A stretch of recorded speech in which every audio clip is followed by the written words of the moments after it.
Hello and welcome. Today we are hosting an interview with Doro prior to the separate listing of Carium in the beginning of December.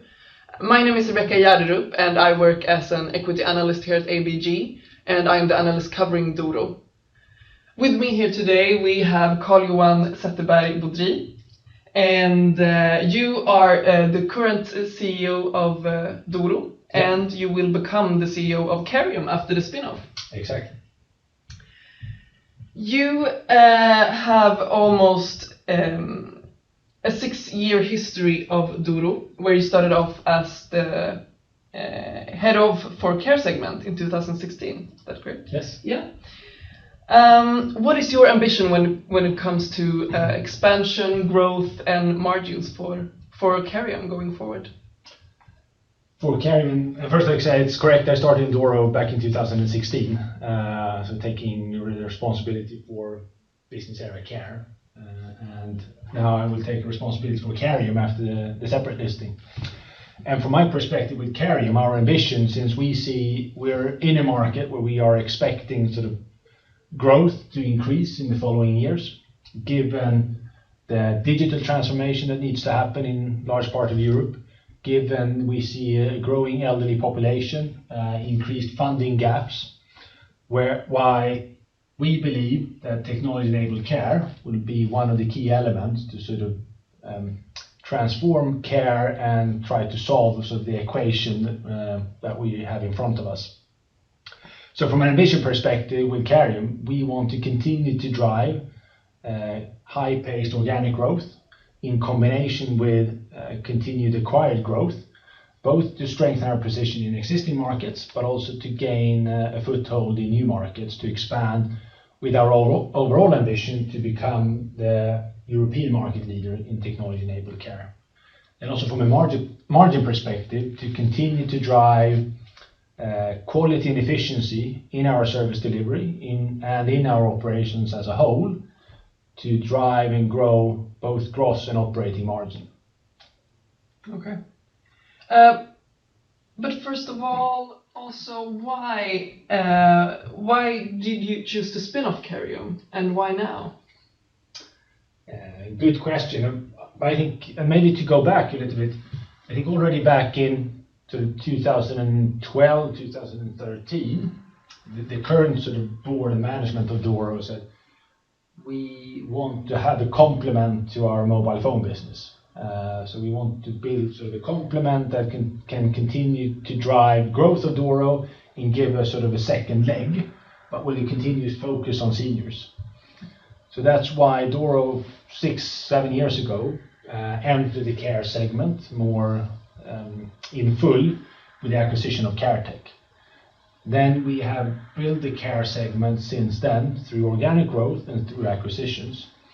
I think now we realize that the two businesses, although being focused on seniors and have sort of a great commonality in elderly, the business model, the offering and the customers, they differ, and we see what we need to do in order for each business to be as successful as they can be. The focus needs to be a little bit different. And then you can say, so why now? Because now we feel that we're in a position where the two business areas have grown sort of large enough to be able to stand on their own and drive sort of the business on their own. All right. Yeah, you mentioned growth through M&As, and earlier this year you entered the Netherlands through acquisitions. How is this market characterized? Is there any specific characteristics in this market? If you sort of compare it at least to our previous home markets being Sweden, Norway and the UK, then it's a difference in terms of the customers are typically more social care organizations, and the funding are more driven by insurance solutions.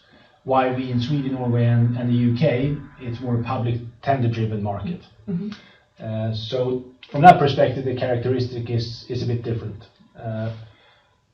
But in similarity to the Nordics, I would say the Netherlands are one of, or I would say in combination with the Nordics, the Netherlands is a market where sort of next generation technology enabled care have started to gain some ground. So the market is a bit more progressive, you could call it, compared to many of the other markets, large markets in Europe, where it's still a very traditional, standalone, analog, solution-driven market. If we take like the UK and Spain. So from that perspective, we see also that the Netherlands is interesting, because what we want to establish or sort of leverage is the knowledge and competence we have in digital transformation and digital shift from the Nordics and now the Netherlands, to go through that in the UK, in France, in Spain, other markets in Europe where we know the digital transformation sort of needs to happen. All right. So what are the main challenges for Carium in terms of competition, when it comes to competition? I think it's sort of from different angles. To one extent, the competition is quite local.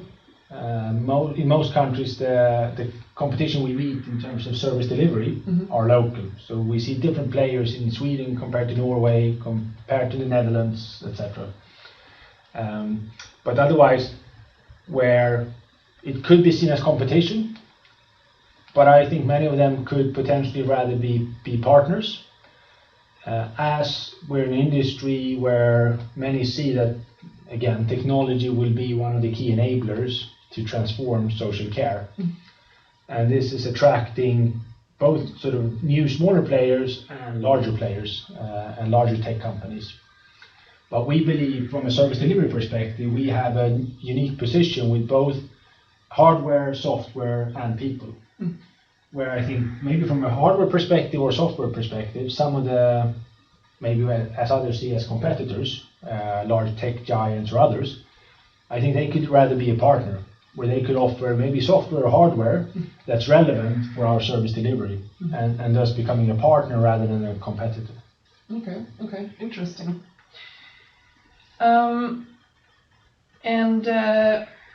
About 80% of your revenues are recurring. And what kind of price power do you have when it comes to the subscription fees? Again, of course, it depends. I would say in general, our sort of pricing power, we want it to be greater. It's a public tender-driven market. Why it's important for us to be able to ensure that we get the right kind of specifications into the tender, where things we believe are important for sort of the right type of service with the right type of quality are awarded in deciding and evaluating the tender, giving us an opportunity that price will be sort of less of a factor. In certain markets where, and I would say especially the UK, where the digital shift has not happened, so it's become more of a standardized service, then of course the possibility to leverage other factors and have some pricing power is less, and price becomes sort of more of a market rate. But this is something that we are working on continuously, and I think with the new type of services where we move from more reactive to preventive, proactive and predictive type services, that will give an opportunity to differentiate more and to have a different kind of pricing power, because you deliver a different value. So some kind of upselling potential maybe, or? I would say both, because we have upselling today. So I would say what I refer to is more the pricing power maybe we have in the initial tender. But then, as you mentioned, an important part is to make sure that you do additional sales once you've been awarded the contract, which typically generates a greater margin contribution as well. All right. And in the last quarters, the gross margin has been a little bit lower due to the global supply chain issues. And do you have seen any improvements in this regards for Q4? I think our view and what we've seen, and as you say, I think we've been